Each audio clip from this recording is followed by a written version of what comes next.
Hello everyone. Today I'm reviewing a 3D printer that has been eagerly awaited since the day it was first announced, the Snapmaker U1.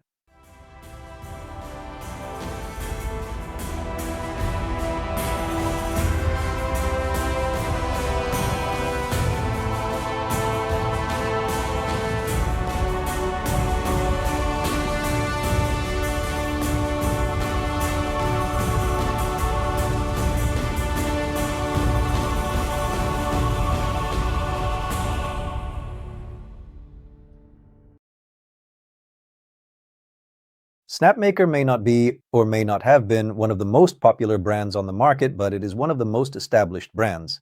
The company started operations in 2016 and launched its original model, featuring printer, CNC, and laser modules, as a Kickstarter project in 2017. They continued with this approach in their subsequent models and released many all-in-one 3D printers. One of the most robust among them was the Artisan. I had previously shared a review video of it with you. Snapmaker has always been strong when it comes to these kinds of all-in-one printers, but we used to say they lagged a bit behind in terms of color printing until they introduced the U1. On Kickstarter, the U1 broke records in the 3D printer category in just 48 hours and raised over $20 million in total funding. This became concrete proof of just how much everyone had been waiting for the U1. To be honest, this was a 3D printer I was eagerly waiting for as well, and finally the review day has arrived. Now, as always, let's first take a look at its design and technical specifications. After that, we'll continue with the prints I've made. In recent years, printer designs have started to look alike. Most of them also resemble bamboo designs. However, the U1 has a simple and unique structure. With its body featuring smooth, rounded lines and the quality of the materials used, the printer has taken on a premium feel. Although the U1 has a compact structure, when you take into account the filament holders on the right and left sides, as well as the cables and PTFE tubes leading to the print head, you need to consider where you will place it when purchasing. There is a 3.5-inch color touchscreen in the upper corner. Although the screen's response time is a bit slow, its quality is high. Its interface is also simple to use, but unfortunately it doesn't offer much language support.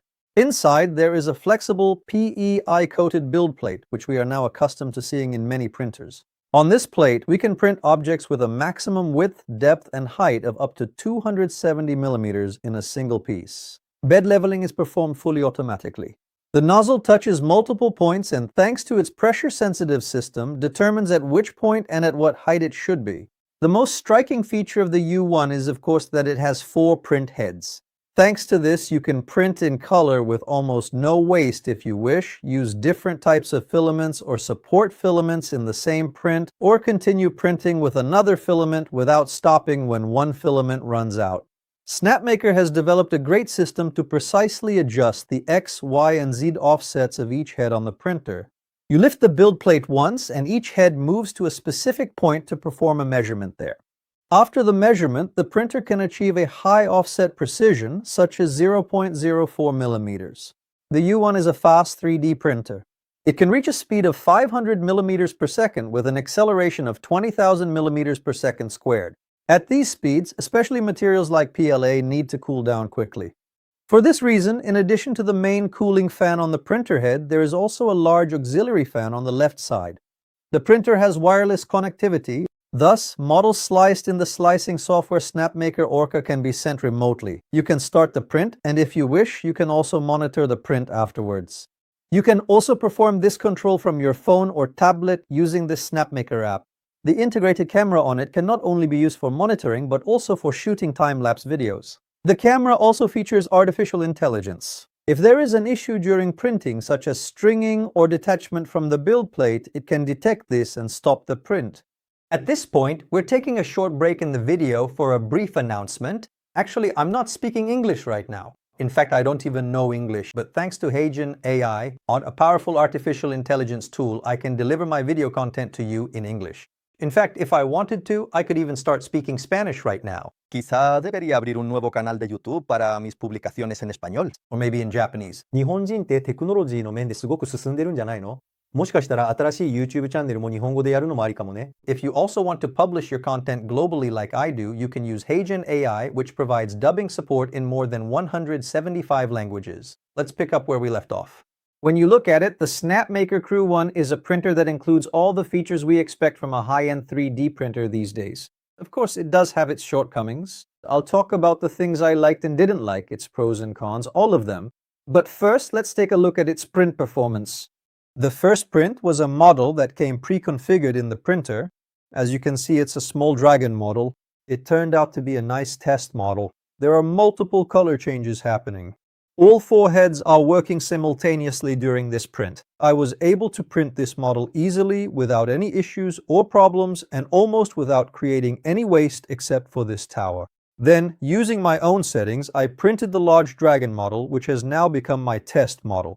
It was printed with a dual color silk PLA. It shifts from green to blue like this. It also turned out to be a very nice decorative item. I am very satisfied with the print quality. There are a few reasons why I chose this as my test model. First, I print up to the maximum print height. This way, we can see what size print we can get in a single piece. Secondly, it's a model that's very prone to stringing. Here I can also observe and show you how well the printer's cooling works. As you can see, the print surface is quite nice. Stringing is almost non-existent. The cooling also worked very well on this model. Let's move on to another colorful print. In fact, the only thing I printed in colorless PLA was the dragon model just now. Another one of the test prints I frequently prefer is this Deadpool bust. Since the print time is very long and it produces a lot of waste, I usually prefer to print it at a reduced size. This is the first time it has been printed at such a large size. The print quality is quite nice. You've already seen it up close, but I want to go over some data as well. For the U1, the print time for this figure was 13 hours and 21 minutes. If we had printed the same model with a printer equipped with a system like AMS or CFS using the same settings, it would have taken 61 hours. So that's about 4.5 times longer. In addition, to create the U1 model, a total of 274 grams of filament was used, including 109 grams for the tower we used to ensure clean color transitions in the print. On other printers, however, this waste tower included, the total comes to 775 grams. The difference between them is really significant both in terms of print time and the amount of waste. However, this may not be the case in every scenario. For example, when you place more than one object on the build plate, the amount of waste per object will decrease, so this difference will be reduced.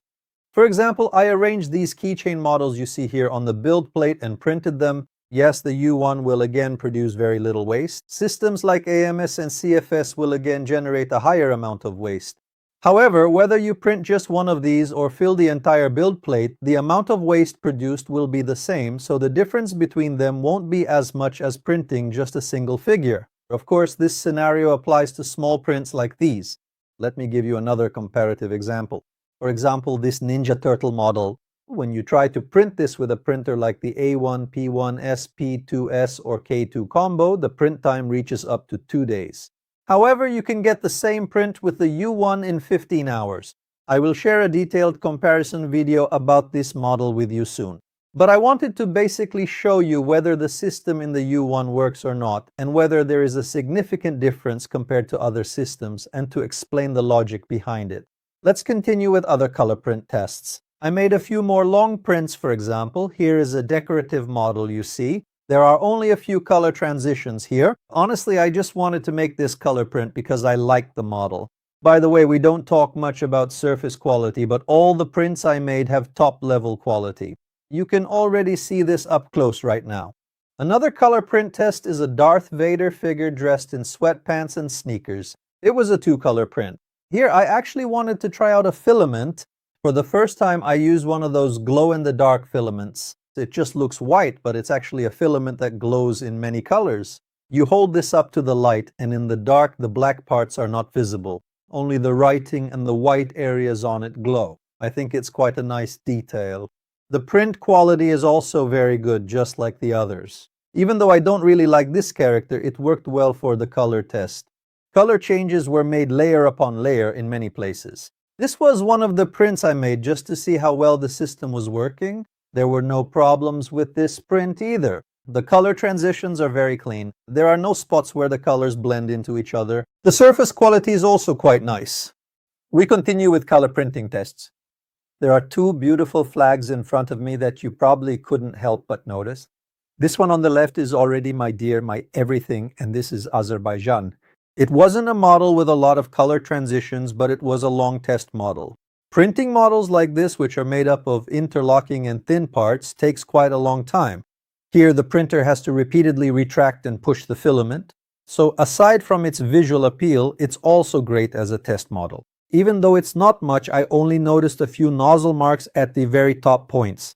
However, I can't really call this a major printing issue. Overall, I'm extremely satisfied with the print quality of both models. Now, both of these flags will definitely find a place, either in my workspace or in a corner of my home. Perhaps I have mentioned the inefficiency of units like AMS and CFS in every analysis I have conducted. I have mentioned the amount of waste in every analysis I have done. That's precisely why, due to the inefficiency of that system, they were already designing these things in pieces. You print each part separately and then assemble them by gluing them together. In fact, the change in development of the system in this way also gives designers more freedom. In other words, thanks to these kinds of systems, it becomes easier to print in color as a single piece without having to divide it into parts at all. Now let's move away from the color aspect a bit and take a look at how we can use its advantages in different ways. This uses PETG reinforced with carbon fiber. It's a drone body. It's also extremely suitable for its intended use. I wanted to take advantage of PETG's strength and impact resistance. Of course, the addition of carbon fiber also increases the material's strength. The white parts you see were printed separately as a support material. Snapmaker has a support material called breakaway. Actually, this is a type of filament produced to support PLA. However, as you can see, it also worked quite well on PETG. The advantage is this: you don't need to leave any gap between the model and the support. They touch each other directly with zero gap. This way, any sagging that might occur during printing either doesn't happen at all or stays at the minimum level. I didn't remove the supports to show you, but I will remove them after the video. I'll share those with you as well. Most likely, the supports will come off easily without any trouble, and as I mentioned earlier, there will be almost no sagging on the underside. I hope it doesn't prove me wrong, of course. The settings I made are also very important at this point. This wasn't the only model I printed with carbon fiber either. I also printed the parts under these flags using carbon fiber reinforced PLA. It has an extremely matte and beautiful appearance. The layers have also been added very neatly, resulting in a perfectly clean surface. These are two extremely nice prints. However, I need to step in here, because unfortunately the standard nozzles that come with the Snapmaker U1 are not hardened steel, but stainless steel. What does this mean? So you can print a few carbon fiber reinforced materials, yes, you won't have much trouble, but in the long run, the nozzle will definitely wear out. Changes in diameter will occur, and this will directly affect the quality of your prints. Therefore, you absolutely cannot use a stainless steel nozzle with carbon fiber reinforced filaments in the long run. Of course, Snapmaker is aware of this as well. In fact, it's a device capable of processing carbon fiber reinforced filaments, but it can't do so because of the nozzle. That's why they've also released hardened steel nozzles to the market. I expect that it will be available for sale in every country very soon. In the same way, I would like to share with you the prints I made using flexible TPU filament. What you see here is an airless ball model.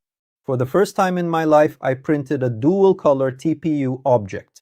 The black and red parts are TPU, while the orange sections, as you might guess, are PLA that I used as support filament.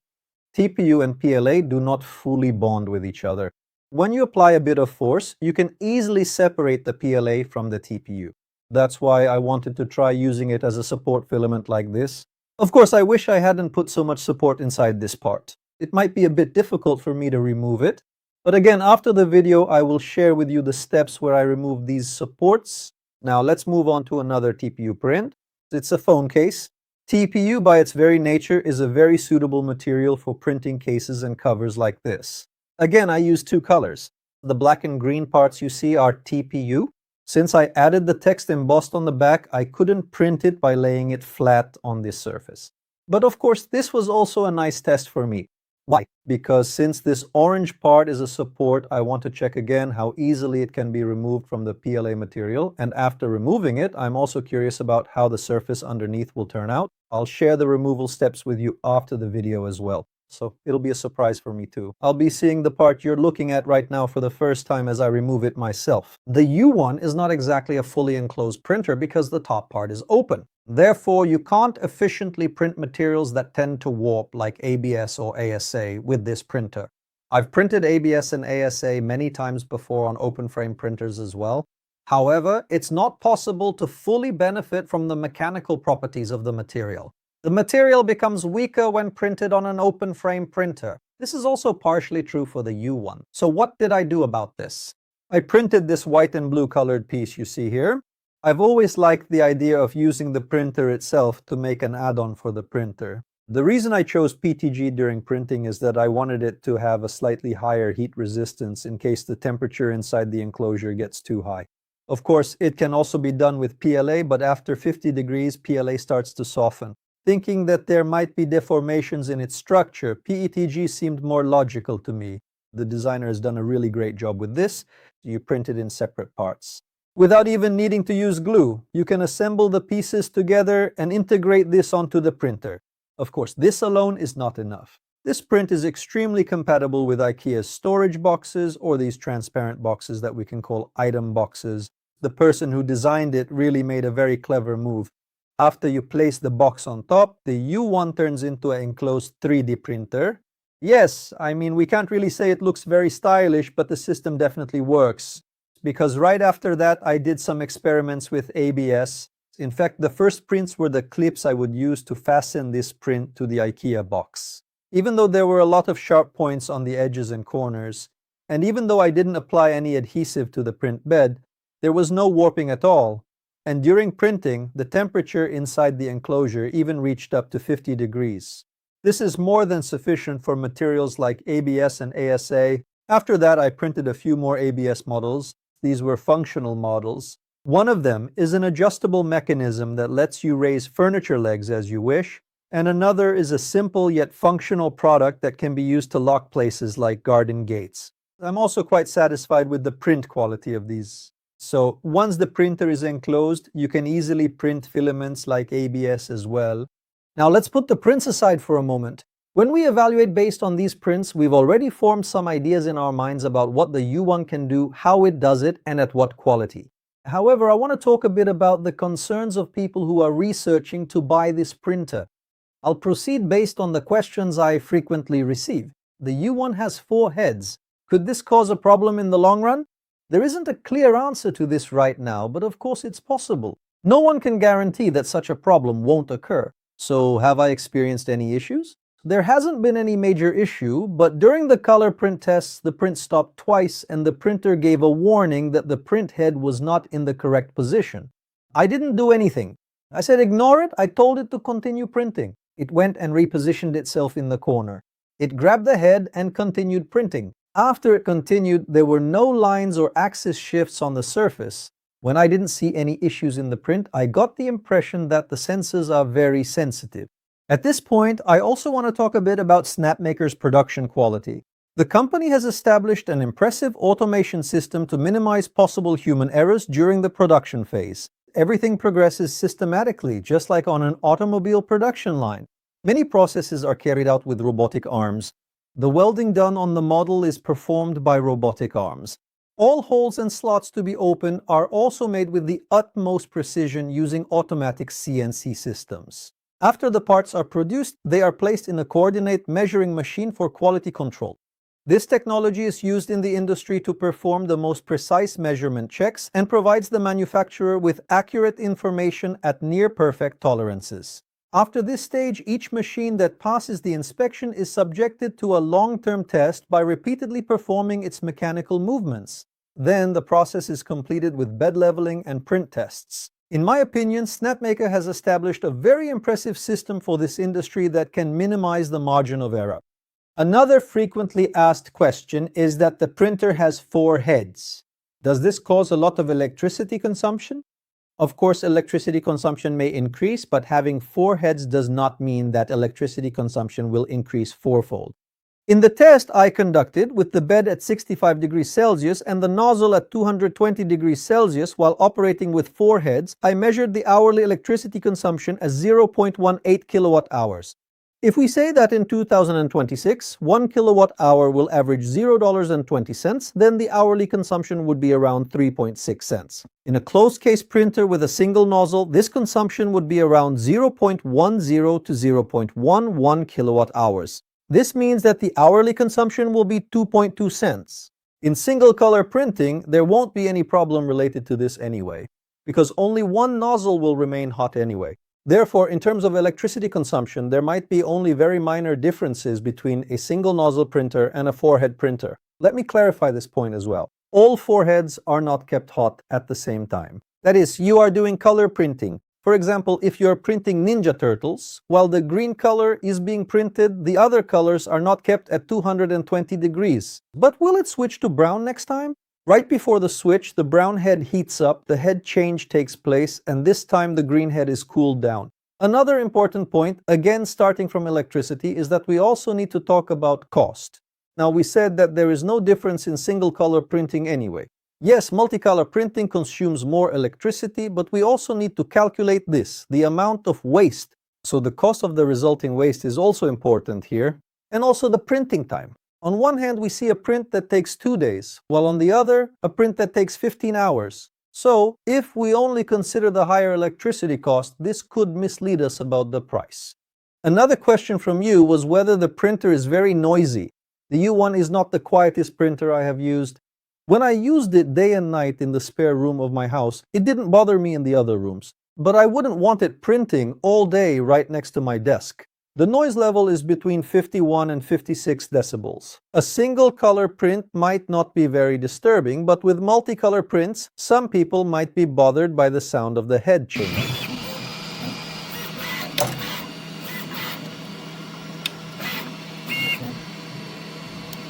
There were disconnections during remote connection with the printer, but Snapmaker has resolved this. We need to make some file changes on Snapmaker Orca.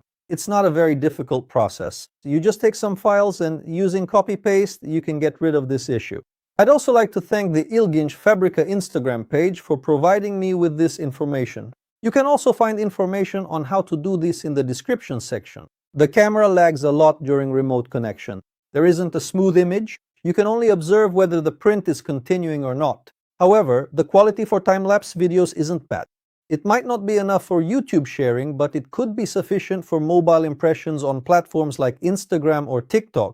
Having both the top and the filaments exposed keeps the U1 in its original state away from engineering filaments. However, by coming up with solutions similar to what I did, it's possible to expand its range of use to a certain extent. I'm quite satisfied with the print quality.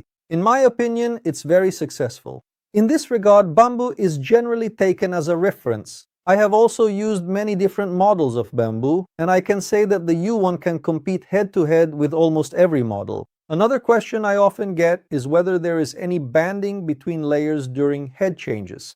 So far, I haven't encountered such a problem. I also know a few other people who use the U1. I'm in contact with them as well. I haven't heard any negative feedback about this yet. I can't go without mentioning the bed leveling system. Both the offset adjustment done for each head and the pressure-sensitive system work flawlessly. If they didn't work, those lines we just talked about would start to appear. I've seen some very successful systems so far. However, I think this last first layer test I did is the best among all the tests.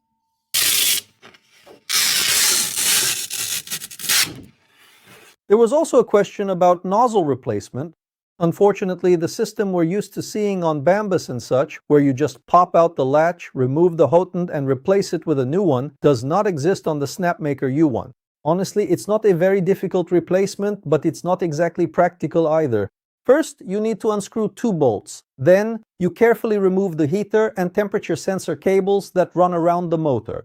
After that, you can install your nozzle, which is integrated with the hotend, by repeating the process in reverse. So who might prefer the U1? In my opinion, hobbyists, people who make gifts or personalized products on the commercial side, those who generally want to print in color, those who are just stepping into this technology, or those who want a printer for general use could find it a good choice. But if we move to the industrial side of things, what the U1 can do is limited. You can cover it up like I did and expand this range a bit. You can print materials like ABS and ASA. However, if you want more, it might make more sense to choose a printer that is originally enclosed or even one with internal heating. Yes, that's all I have to say about the U1. We've come to the end of the review, which I shaped with my own thoughts and the questions you asked. But just because the review is over doesn't mean the questions have to stop. Please share both your comments about this video and any questions you may have in the comment section. I would be happy to answer all of them. May your printer run smoothly and your prints be flawless. See you in the next video. Take care.